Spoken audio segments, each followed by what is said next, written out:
Thank you for joining us. My name is Jennifer Homendy, and I'm the chairwoman of the National Transportation Safety Board.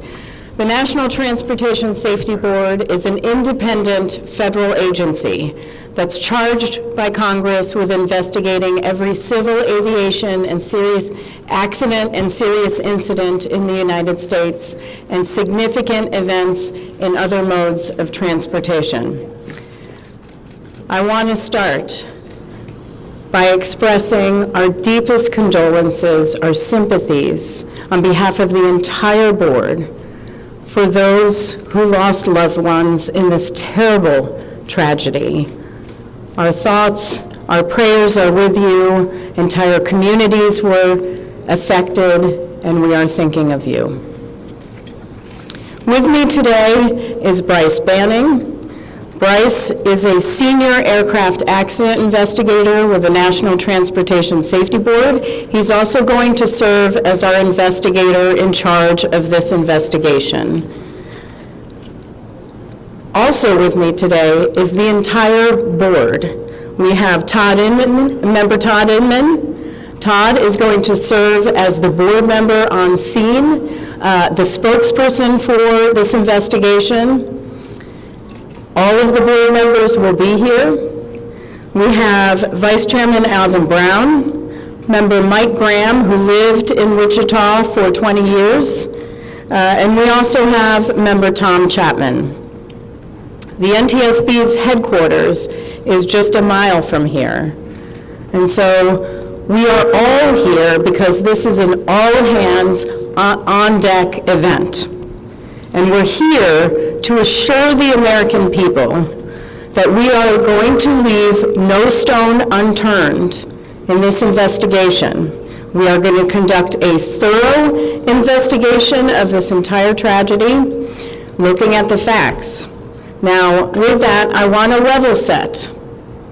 When we go to the scene, and we were here last night, we allow the responders to do their important safety mission, which in this case was search and rescue and recovery.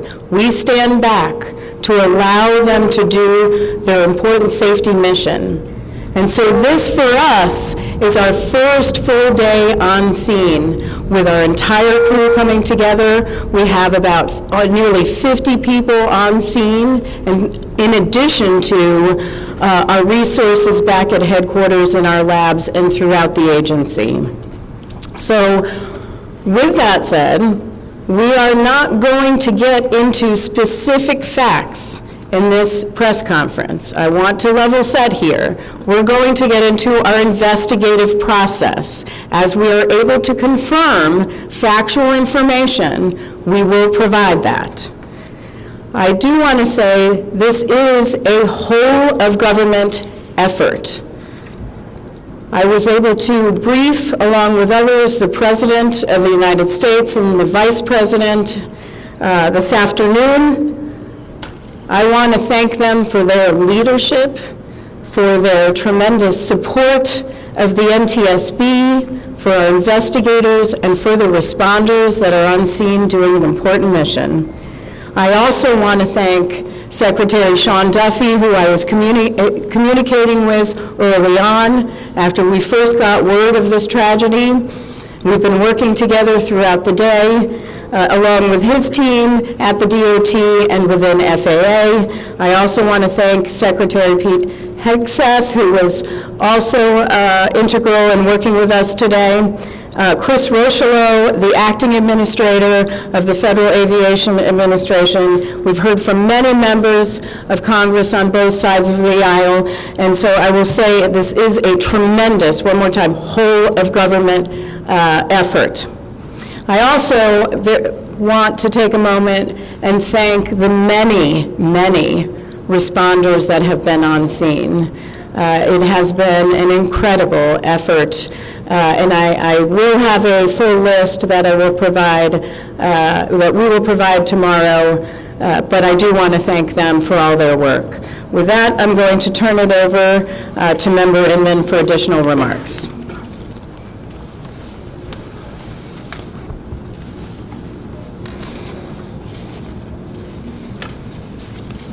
So today is our first full day on scene. Our investigative team will be on scene as long as it takes in order to obtain all of the perishable evidence and all of the fact-finding that is needed to bring us to a conclusion of probable cause. Our mission is to understand not just what happened, but why it happened, and to recommend changes to prevent it from happening again. Since we're just beginning our investigation, we don't have a great deal of information to share right now. We will keep you informed by giving regular updates as we learn more. Our intention is to have a preliminary report within 30 days, and the final report will be issued once we've completed all of our fact-finding and investigation. Now, we will not be determining the probable cause of the accident while we are here on scene, nor will we speculate about what may have caused this accident. Today, we will be going and having an organizational meeting and establishing our parties to our investigation. We currently have the following parties that are already identified: PSA Airlines, GE Aerospace, Sikorsky, FAA, involved in the accident. We offer that because they will provide technical expertise and relevant information supporting the development of the best possible factual record. Once they join this investigation, they are not permitted to release documents or talk publicly about the investigation without the consent of the NTSB. So I want to stress this. It is only the NTSB that will provide information related to this investigation, with one exception. Regarding the fatalities that occurred, that notification will be handled by the DC medical examiner. We will not be discussing fatalities or names. That will be handled by them as the proper authority. So we want to talk a little bit about our process. We will analyze the facts and determine the probable cause of the accident, and then issue a report of those determinations. I also want to talk a little bit about some additional people that are here with us, and they're very important to us, and that is our family assistance group. Later today, we will be briefing the families. We normally try to do this before a media event, but in this case, they're still arriving. Our family assistance specialists are already working closely with local officials and others to help assist them in their efforts to support everyone that's affected by this accident. And let me just reiterate what the chair said. A loss of life in an aviation accident is very unusual in the United States, and our heartfelt sorrow goes out to everyone that's affected. It affects us, it affects everyone around us. There are a lot of people hurting today. We will help find out what happened. We will do it factually, and we will do it accurately. As part of this, we are going to be standing up some specific working groups. Those working groups will be operations. They will be looking at the history of the accident flight and crew members' duties for as many days before the crash as appears relevant. We'll be forming a structures group, which will be the documentation of the airframe wreckage and the accident scene, including calculation of impact angles to help determine the plane's pre-impact course and altitude. We'll have a power plants group. They will do the examination of the engines and the engine accessories. We'll have a systems group. They will study the components of the plane's hydraulic, electrical, pneumatic, and associated systems, together with the instruments and elements of the flight control system. We'll have an air traffic control group. They will do reconstruction and review of air traffic control systems provided to and including acquisition of pertinent flight track surveillance information, what you might typically think of as radar or ADSB, along with controller pilot communications. We will also have a survival factors group. They will be doing the documentation of impact, forces and injuries, community emergency planning, and all crash and fire rescue efforts. Also, due to the unique nature of this crash, we will be having a helicopter group as well. Lastly, we will have a human performance group, and this will not be its own group. It will actually be a part of the operations, air traffic control, and helicopter groups. They will study the crew performance and all before the accident factors that might be involved in human error, including fatigue, medication, medical histories, training, workload, equipment design, and work environment. Now, we're going to take a few questions, but I will again stress, we don't have a lot of information now. We will continue to gather that. We will try to release it as we can, but we will only talk about the facts of the case that we know right now. I'm going to ask, we're calling a few people. I'm going to ask that you state your name and affiliation. James Matthews from Sky News. So we've heard from President Trump today talking about DEI hiring policies within the FAA and associating that with the cause of this accident. What do you say to that? Well, unfortunately, I didn't hear the remarks. I was briefing House and Senate members, but I believe, Chair, would you like to take that? As part of any investigation, we look at the human, the machine, and the environment. So we will look at all the humans that were involved in this accident.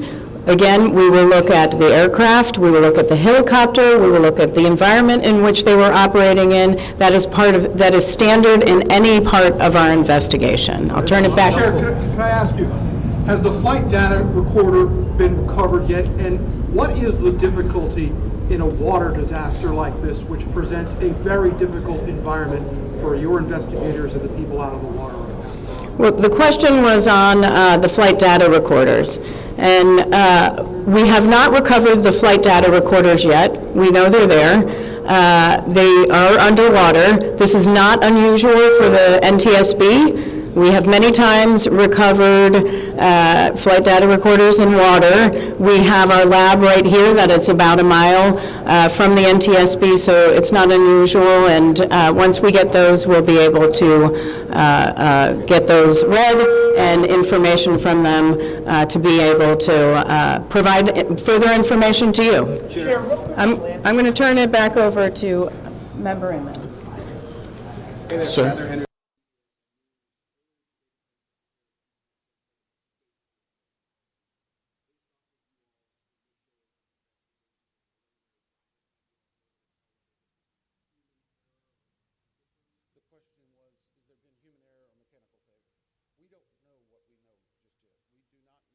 Facts to be able to rule in or out human factor, mechanical factors.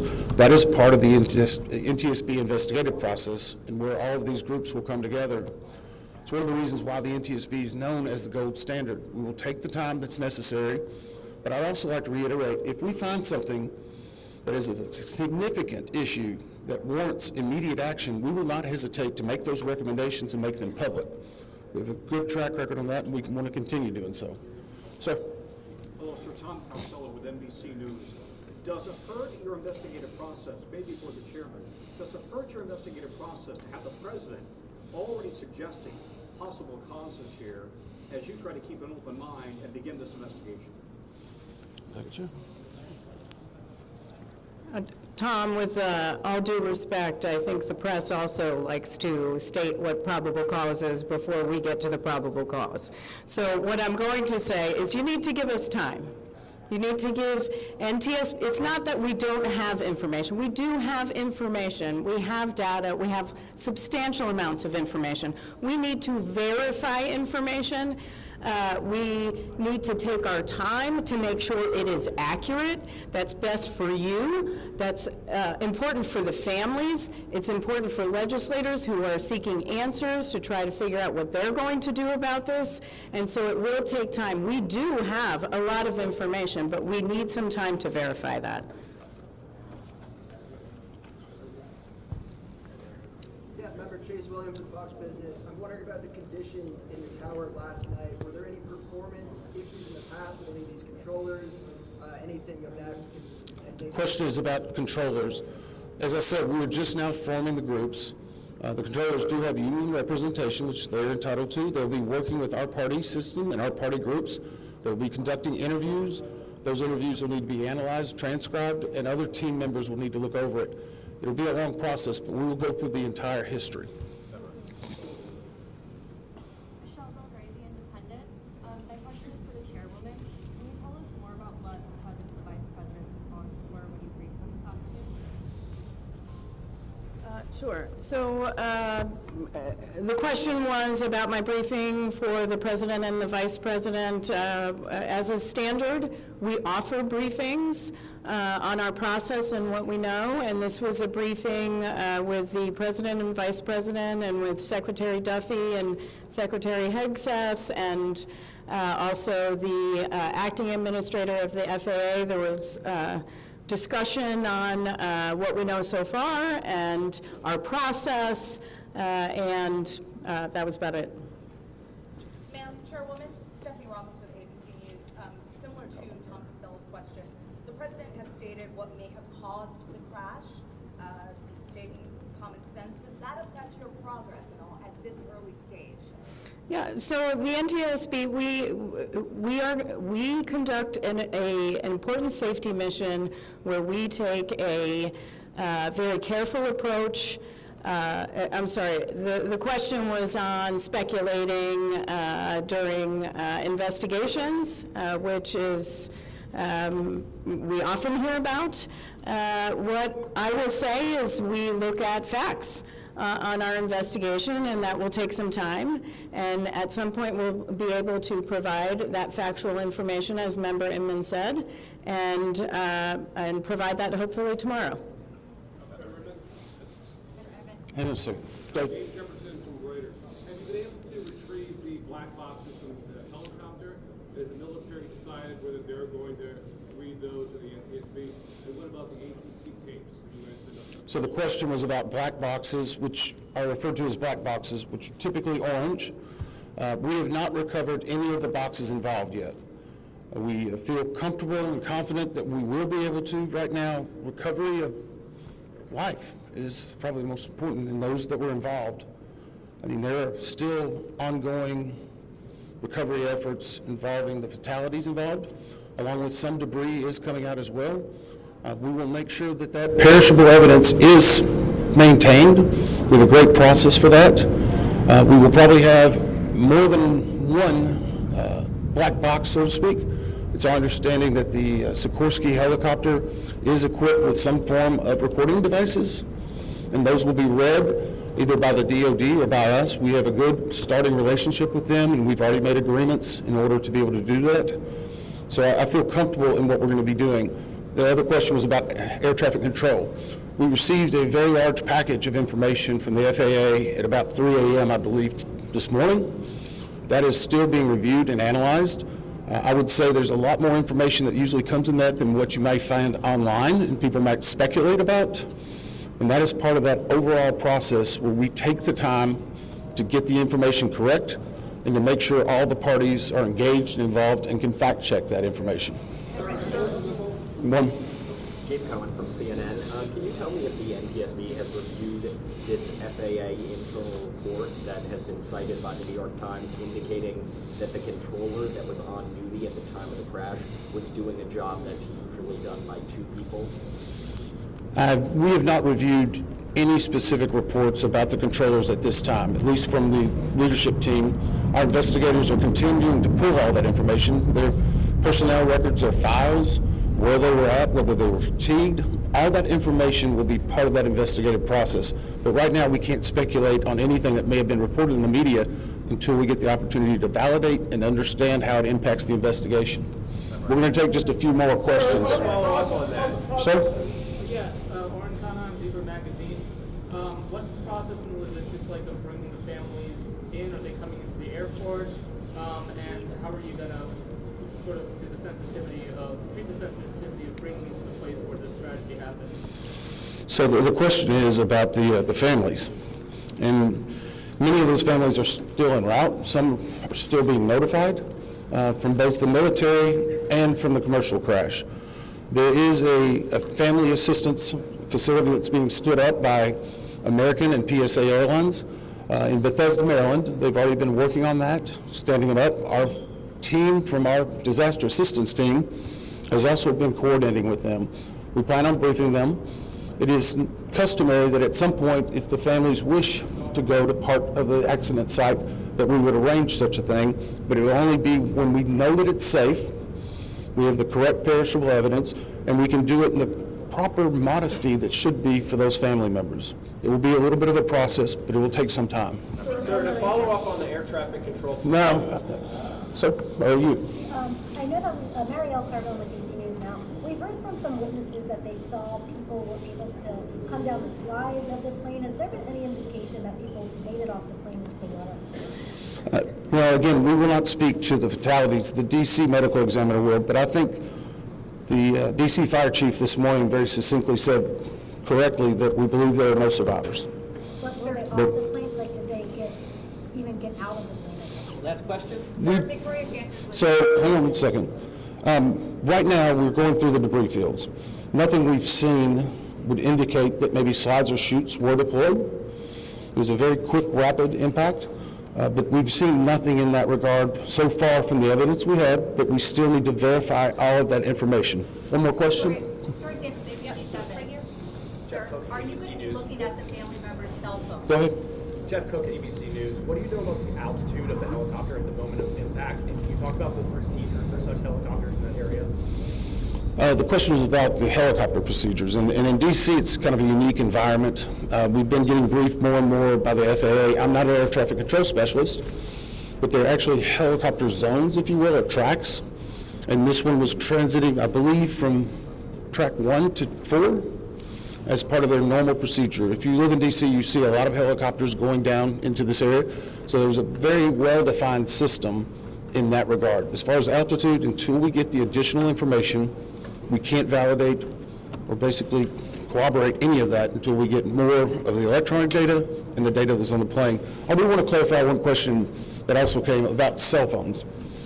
You know, in today's age and time, a lot of electronics and other devices do contain a lot of different information. We've found on a number of our accidents that we actually are notified through a smartphone that may sense that.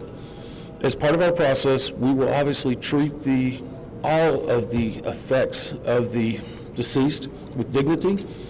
We are already starting to pull that information together. If we feel that it's necessary to find or pull some of that information, we will work with the families and make sure we do it in a manner that's respectful for them and their privacy.